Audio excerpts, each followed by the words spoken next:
खुदावंद आपके साथ हो। खुदावंद यीशु मसीह की अंजील बामुताबिक मुकद्दस मत्ती है। खुदावंद तेरी तमजीद हो। उसके तीसरे बाब की पहली 12 आयात। उन दिनों में यूहन्ना इस्तबागी आया और यहूदिया के बियाबान में मुनादी करते हुए कहने लगा कि तौबा करो, क्योंकि आसमान की बादशाही नजदीक आ गई है। कि ये वही है जिसका जिक्र इशाया नबी की मार्फत किया गया। पुकारने वाले की आवाज बियाबान में, खुदावंद की राह को तैयार करो, उसकी शाहराहों को सीधा बनाओ। ये यूहन्ना ऊंट के बालों का लिबास पहनता और चमड़े का कमरबंद अपनी कमर में बांधता था, और टिड्डियां और जंगली शहद उसकी खुराक थी। तब यरूशलेम और सारा यहूदिया उर्दन के आस पास का सारा इलाका उसके पास निकलकर आते और अपने गुनाहों का इकरार करते और दरियाए उर्दन में उससे बपतिस्मा पाते थे। लेकिन जब उसने देखा कि बहुत से फरीसी और सदूकी बपतिस्मा पाने के लिए आए हैं, तो उनसे कहा, ए उफ़्फ़ी की औलाद, तुझे आने वाले गजब से भागना किसने जताया? इसलिए तौबा के लायक फल लाओ। अपने दिल में गुमान मत करो कि इब्राहिम हमारा बाप है, क्योंकि मैं तुमसे कहता हूं कि खुदा उन्हीं पत्थरों से इब्राहिम के लिए औलाद पैदा कर सकता है। और दरख्तों की जड़ पर अब भी कुल्हाड़ा रखा हुआ है। बस हर एक दरख्त जो अच्छा फल नहीं लाता काटा और आग में डाला जाएगा। मैं तो तुम्हें तौबा के लिए पानी से बपतिस्मा देता हूं, लेकिन जो मेरे बाद आता है वो मुझसे कवितर है कि मैं उसकी जूतियां उठाने के भी लायक नहीं हूं। वो तुम्हें रूह कुदस और आग से बपतिस्मा देगा। उसका छाछ उसके हाथ में है और वो अपने खलियान को खूब साफ करेगा और अपने गेहूं को खत्ते में जमा करेगा, पर भूसे को उस आग में जलाएगा जो बुझती नहीं। अंजील मुकद्दस के वसीला से हम सब की खताएं मुआफ की जाएं। मुस्लिम मेरे अजीजों, पिछले इतवार आमद का पहला इतवार था और हमने आमद के मौसम और उसके पस मंज़र, इसके मकसद और पैगाम पर बड़ा वाज़िया तौर पर ध्यान ज्ञान किया था। और आज हम दूसरे इतवार की लतूरियां मना रहे हैं और इसमें भी एक ही मकसद नजर आ रहा है। एक, माजी पर गौर खौस, ध्यानो ज्ञान। माजी मतलब जो पहली आमद हो चुकी है, और मुस्तकबिल पर जो है नजर रखना, जो आमद होने वाली है, आमद सानी। तो माजी और मुस्तकबिल, और इसको बेहतर कौन सा लम्हा बनाएगा? मौजूदा हाल। और ये तीसरी आमद मैंने कहा था कि यीशु हर रोज हर लम्हा हमारी जिंदगियों में आता है, कलाम के जरिए से, सैक्रामेंट्स के जरिए से, जरूरतमंद गरीब लोगों की सूरत में। और हम भी एक दूसरे को जब मिलते हैं तो यीशु ही हम में एक दूसरे तक पहुंचता है। ये वाज़ेह है कि मसीह खुदावंद जो हम में मौजूद है, हर लम्हा हमारी जिंदगियों में वो आता है। ये हमारा ईमान है। और अगर ये तीसरी आमद जो हर लम्हा हमारी जिंदगियों में यीशु की होती है मुख्तलिफ वसीलों के जरिए, तो ये जब हम इस आमद को शुक्रगुजारी के साथ, अकीदत के साथ, ईमान के साथ और मोहब्बत के साथ कबूल करते हैं और यीशु को खुश आमदीद कहते हैं, तो फिर हमें आने वाली आमद के लिए, आमद सानी के लिए घबराने की ज़रूरत नहीं है। घबराने की ज़रूरत नहीं है, क्योंकि ये ऑलरेडी हमारे पास इतना कुछ हमने तैयारी कर ली है कि जब वो आएगा तो खुशी के साथ वो हमें अपने साथ लेकर जाएगा। आज यही तलाबतों का मरकजी नुक्ता है और मैंने मौजू चुना था इसलिए, तौबा के लायक फल लाओ। ये पैगाम आज हम इस नुक्ते पर गौर व ख़ौस करेंगे कि तौबा क्यों अहम है, क्यों बार बार पिछले इतवार भी इस बात पर जोर दिया गया कि ये तैयारी का मौसम है, ये तौबा का मौसम है, ये तब्दीली का मौसम है, ये अपने आप को बदलने का मौसम है। और आज भी ये बार बार आयत दोहराई जा रही है कि खुदावंद की राह को तैयार करो, उसकी शाहराहों को सीधा बनाओ।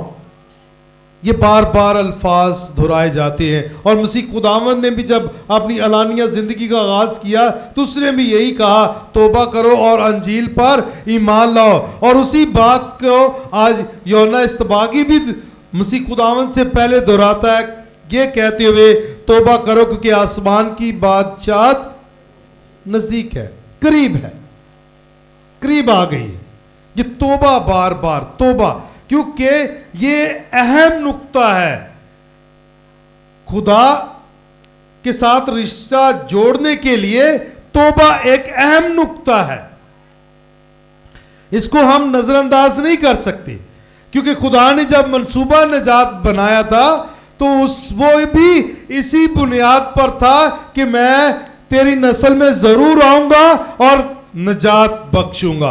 और वो निजात दींदा जो आज हमने दूसरी तलावत में सुना है वो मसीह खुदावंद है। और वो मसीह खुदावंद कामिल खुदा और कामिल इंसान है जो दोबारा जलाल के साथ आने वाला है। निजात, और निजात जो है ये खुदा का मंसूबा जो था कि वो इंसानियत को निजात देना चाहता था उस गुनाह से जो आदम और हवा से सरजद हुआ था, जो और दीगर हमारी जिंदगियों में गुनाह हमसे सरजद होते हैं, उन सब गुनाहों से मग़फ़िरत के लिए, मखलसी के लिए, निजात के लिए जो है वो मसीह खुदावंद इस दुनिया में आया था और फिर आएगा। पैगाम वही है कि तौबा करो। तौबा, तौबा के लिए भी बहुत सारे अल्फाज इस्तेमाल होते हैं। कफ़ारा, पशेमानी, कफ़ारा, पशेमानी, इकरार, ये तौबा है। इकरार करना ना, इतराफ़ का साक्रामेंट में जब हम अपने गुनाहों का इकरार नहीं करेंगे तो हमें जो है मुआफ़ी भी नहीं मिलेगी, मुआफ़ी भी हासिल नहीं होगी। सही। तो ये तौबा जो है ये अहम पहलू है हमारी मसीही तर्ज ज़िंदगी का और रूहानियत का। तोबा, तो ये अहम है, इसीलिए उसने कहा तोबा के मुआफिक फल लाओ। तोबा के मुआफिक बपतिस्मा बार बार जिक्र हुआ, हमने भी बपतिस्मा हासिल किया, मरूसी गुनाह से पाक हुए और हम कैथोलिक कलीसिया के रुकन बने और हमें जिम्मेदारियां मिली, पाक शराकत का साक्रामेंट हासिल किया। जाहिर है इतराफ का साक्रामेंट हासिल करने के बाद पाक शराकत का, फिर इस्तकाम का साक्रामेंट भी हमने हासिल किया। और बहुत सारे लोग यहाँ जो मौजूद हैं उन्होंने निकाह का साक्रामेंट भी हासिल किया है, और मैंने पाक खिदमत का साक्रामेंट हासिल किया है। यानी किसी ना किसी जरिए से मुझे जिम्मेदारी मिली है और मुझे ये निजात मिली है, मैं मुआफ किया गया हूं। तो अगर मुआफ किया गया हूं, मुझे तौबा का मैंने साक्रामेंट हासिल किया है, तो मुझे उसके लायक और उसके मुआफिक फल लाना होगा।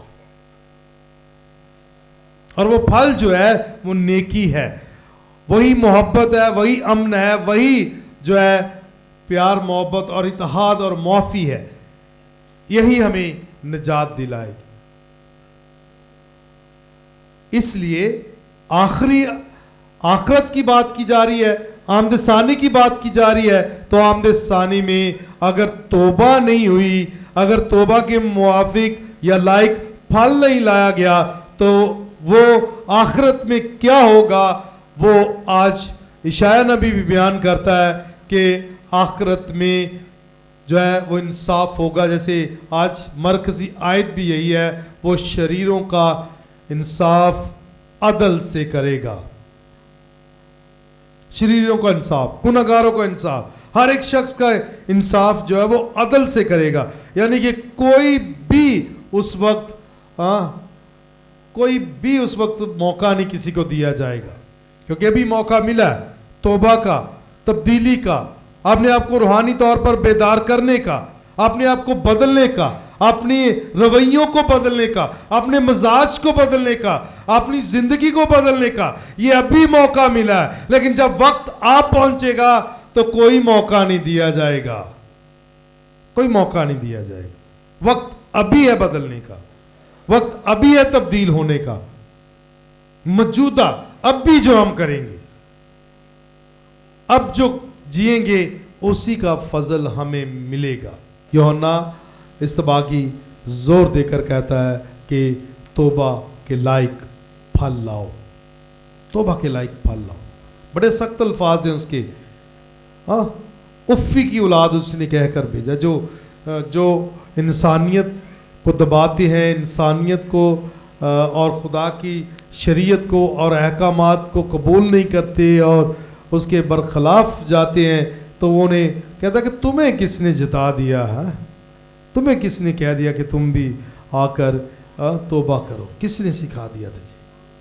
और सख्त अल्फाज है, लेकिन आज हमें दावत मिलती है कि हम अपने आप को बदलें, अपने आप को तब्दील करें। आखिरत में यही होगा। कितना खूबसूरत आज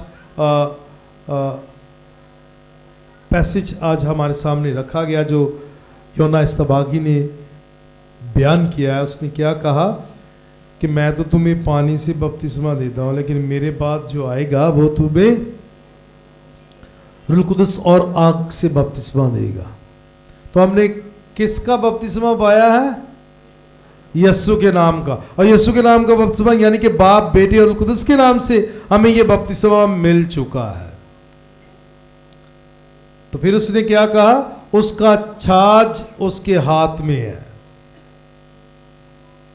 छाज उसके हाथ में है, और वो अपने खलियान को साफ करेगा। खलियान आज हमारे बात की जा रही है, इसके साथ तशबीह दी गई है। हाँ, गल्ला जो लफ्ज इस्तेमाल होता है, फसल भी इस्तेमाल हुआ है लफ्ज। फसल तो बहुत है लेकिन मजदूर थोड़े हैं। हाँ, फसल के मालिक यानी कि आसमानी बाप को कहो कि और मजदूर भेजे। ये खलियान की बात की जाती है। गल्ला भी कहा जाता है। गल्ला जैसे भेड़ों को कहते हैं ना, भेड़ों के साथ भी तशबीह दी गई है। कलीसिया का दुल्हन के साथ भी तशबीह दी गई है। कलीसिया को पाक बदन के साथ भी तशबीह दी गई है, असरारी बदन, और इस बदन का सर जो है वो मसीह खुदावंद है। तो कितनी तशबीहात के जरिए से अब बयान किया गया। तो वो कहता आज कल्याण के लफ्ज से उसने बयान कर दिया कि वो उसको साफ करेगा। तो साफ कैसे करेगा कि जो नेक होंगे, रास्तबाज होंगे, उन्हें वो लैदा करेगा, और जो गुनाहगार होंगे, जो नाफरमान होंगे, जिन्होंने उसके नाम की गवाही नहीं दी या उसके नाम पर ईमान नहीं रखा, जो उसकी मर्जी के खिलाफ जिंदगी बसर करते रहे, उनको इलादा करेगा। तो वो कैसे उसने तशबीह दे दी, गेहूं और भूसे के साथ। तो गेहूं जो है वो नेक है, वो रास्तबाज है, जो बेदार थे, जो अपने आप को बदल चुके थे, जिन्होंने तौबा की है और वो खुदा की मर्जी के मुताबिक फल लाते रहे और अच्छी नेक जिंदगी बसर की, जो दूसरों के लिए रोटी तोड़ते रहे, जो दूसरों की खिदमत और दूसरे जरूरतमंदों का साथ देते रहे। ये सारी नेकियां जो है वो रास्तबाजों की निशानियां हैं, और खुदा उन्हें लैदा करेगा और उन्हें अपने पास रखेगा, जमा करेगा अपने खत्ते में। जहां वो है वहां हमें भी रहने का मौका मिलेगा, अगर हम बेदार हैं, हम तैयार हैं, अगर हम नेक जिंदगी बसर करते हैं, अगर हम अंजील के मुताबिक 30 गुना, 60 गुना और 100 गुना फल लाते हैं, तो खुदा हमें उसका अजर देगा। और वो अजर क्या है? हमेशा की जिंदगी। और जो नहीं करते ये, तो वो कौन होंगे? इस भूसे की मानंद, तो जो जलाया जाएगा और कहां फेंका जाएगा? उस आग में जो बुझती नहीं है, उस आग में। ये इंसाफ है, जैसे आज इशाया नबी ने भी कहा, वो शरीरों का इंसाफ करेगा अदल के साथ। तो जब इंसाफ होगा तो फिर यही होगा। अजीजों, ये बड़े वाज़िया तौर पर आज यूहन्ना इस्तबागी न डरते हुए वो ये पैगाम देता है।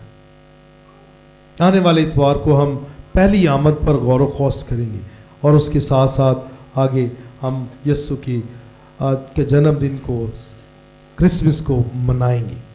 लेकिन फिर बात तैयारी की, तौबा बहुत ज़रूरी है। हमें साक्रामेंट, मैंने कहा यस्सु ने मुकर्रर किया है तौबा का साक्रामेंट, इतराफ़ का साक्रामेंट, जिसे हमें अपनी ज़िंदगी में हासिल करना चाहिए। बहुत ज़रूरी, बहुत ज़रूरी। और ख़ास तौर पर इस मौसम में अगर हम मसीह खुदावंद का जन्मदिन, क्रिसमस मनाना चाहते हैं, तो फिर तौबा का साक्रामेंट ज़रूर हासिल करना चाहिए। और इसमें इकरार की बात की जा रही है, इसमें इजहार की बात की जा रही है। जब तक इजहार नहीं करेंगे तो हमें मुआफ़ी नहीं मिलेगी और हम जो है रूहानी तौर पर तैयार नहीं हो सकते। बहुत ज़रूरी है इस बात को समझना, जानना और देखना कि मैं कहाँ खड़ा हूँ अपनी रूहानी ज़िंदगी को लेकर। क्या ज़रूरी है मेरे लिए कि मैं अपने आप को बदलूं और खुदा के करीब आऊँ, क्योंकि खुदा की बादशाही करीब है, नज़दीक है, और हम तो ऑलरेडी उसमें शामिल है। क्या मेरा मजाज, मेरा रवैया, मेरी राहें क्या हैं? क्या यस्सु की मर्ज़ी के मुताबिक है या कि अपनी मर्ज़ी के मुताबिक?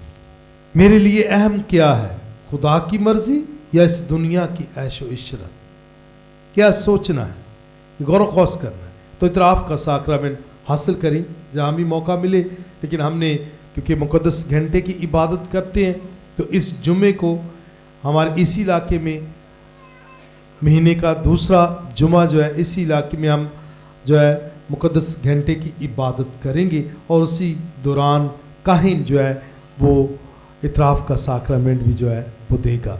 तो आप सबसे गुजारिश है कि वक्त का ख्याल रखते हुए आप पहुँचे, ताकि हम अपने आप को रूहानी तौर पर तैयार कर सकें, यूखरिस्ती खुदावंद का दीदार कर सकें और उससे मांग सकें, क्योंकि वही देने वाला खुदावंद है, वही मुआफ़ करने वाला खुदावंद है, वही हमारी खातर हमारे गुनाहों को मिटाने के लिए सलीब पर जान देता है और अब चरनी में आने के लिए भी तैयार है। बहुत ज़रूरी है। और ये कलाम मेरे ख्याल के मुताबिक सदियों पुराना, लेकिन हर लम्हा कुछ न कुछ नया पैगाम आपके लिए और मेरे लिए लेके आता है। और ये पैगाम हमने पता नहीं कितने सालों से हम सुनते आ रहे हैं, कितने सालों से। किसी को 40 साल हो गए हैं, 50 साल हो गए हैं, 60 साल हो गए हैं, 70 साल हो गए हैं। जिंदगी गुजर गई है इसी कलाम को सुनते सुनते। तो कब करनी है तौबा? होर किन्ने को ज़हीफ होना है, होर किन्ने को हम बुढ़ापे से जाना है, तो कब करनी है तौबा? मौका है, बहुत ज़रूरी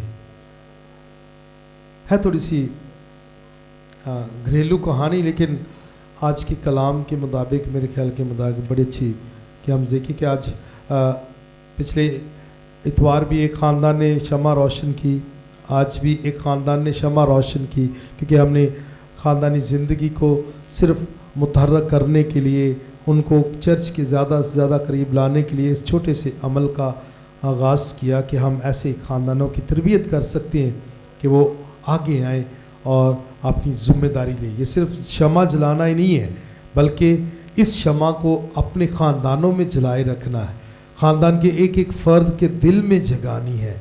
ये इसका मकसद है।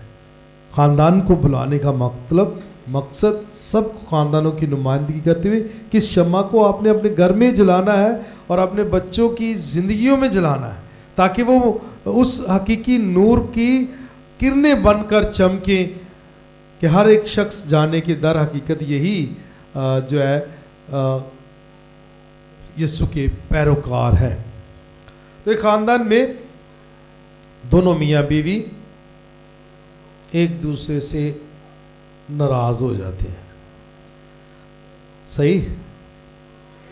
हाँ, नाराज़ हो जाते हैं। आप लोगों को तो नहीं पता होगा नाराज़गी क्या होती है, लेकिन नाराज़ हो जाते हैं। क्या ख्याल है?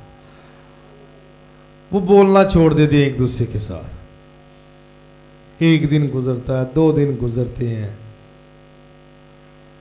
हफ्ता गुजर जाता है। अब दिल में ख्वाहिश है कि छोड़ें ये झगड़ा, बातचीत शुरू करें, लेकिन मसला बन जाता है अना का। हुन पहल करे तो करे कौन? हाँ, पहल करे तो करे कौन? बोलना तो छाड़ दिता, हुन दोवां ने सोचिया हुन पहल कौन करे? हाँ, तो फिर बंदा बेचारा भोला मासूम, अज वेख लो भरावो तुहाडा साथ दिता है, हमेशा इतराज कर दे। उन्हें भी तरीका एक लभ्या,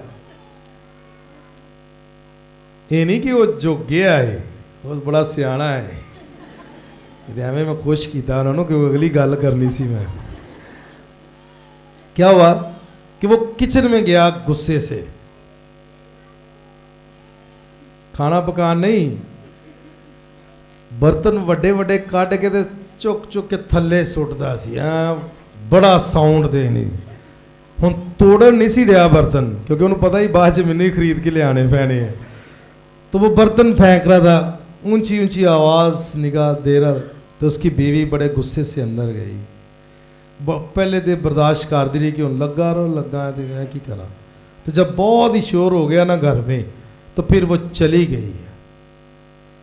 सही है?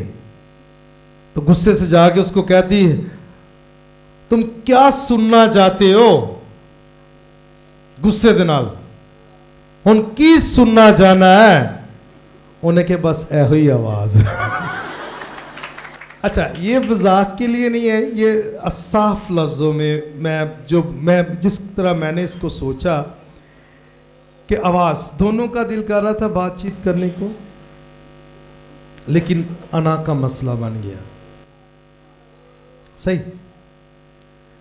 तो खुदा जो है वो भी हमारी आवाज़ सुनना चाहता है। कैसे? जब मैं उसके पास आके कहूँगा, खुदावंद मैंने तेरी और आसमान की नजर में गुनाह किया है। मुशर्रफ बेटा जैसे करता है, वो हमें मौका दे रहा है कि आओ आकर तौबा करो। आवाज आ रही है खुदा के कलाम के जरिए से, साक्रामेंट के जरिए से, मुनासिबान या दीगर काहिनों की सूरत में कलाम बार बार जो पढ़ा जा रहा है, ये वो आवाजें हैं। और इन आवाजों को सुनेंगे तो इन आवाजों के जरिए से खुदा बोल रहा है, खुदा बुला रहा है कि आओ तौबा करो, तौबा के लायक फल लाना है। गो के तमसील थोड़ी सी घरेलू, लेकिन इसमें पैगाम रूहानी हम ढूंढ सकते हैं कि अपनी खुद इनकारी करें, अपने आप से निकले और गौर करें कि मैं गुनहगार हूं और मुझे तौबा की जरूरत है, तब्दीली की जरूरत है, मुझे अपने आप को बदलने की जरूरत है, मुझे अपनी राहों को, अपने मजाज, अपने रवैये और अपनी जिंदगी और अपनी रूह को तरोताज़ा करने की ज़रूरत है। खुदा को हमारे दिल और रूह और उसके साथ साथ जो है इसका इकरार भी चाहिए। ये मोहब्बत की शम्मा हमें यही सिखाती है कि हम खुदा से मोहब्बत करें और उसकी आवाज़ को सुने। आवाज़ को सुनेंगे तो ईमान में मजबूत होंगे, और ईमान में मजबूत शख्स जो है वो अपने गुनाहों से तौबा करेगा, और जो गुनाहों से तौबा कर लेता है वो खुदा के कुर्बत में आ जाता है और खुदा की रहमत और फ़ज़ाइल उस पर हमेशा निशावर होते हैं। तो खुदावंद हमें तौबा करने की हिम्मत और ताकत दे।